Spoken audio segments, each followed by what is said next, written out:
کیا آپ جانتے ہیں کہ دنیا کی تاریخ کا وہ کون سا حکمران تھا جن کے عدل سے قیصر و کسریٰ کے محل کانپ اٹھتے تھے؟ وہ تھے مراد رسول خلیفہ دوم حضرت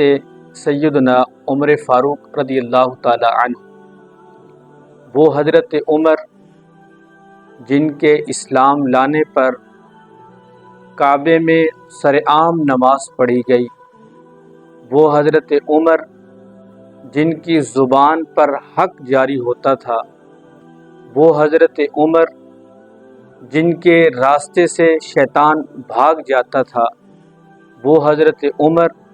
جن کے بارے پیارے آقا صلی اللہ علیہ وسلم نے فرمایا، اگر میرے بعد کوئی نبی ہوتا تو وہ عمر بن خطاب ہوتے۔ تو یکم محرم الحرام کو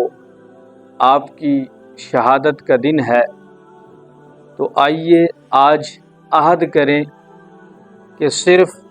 ان کے نام کا تذکرہ ہی نہیں کریں گے، بلکہ ان کی سیرت کے روشن پہلوؤں کو اپنی عملی زندگی میں لائیں گے۔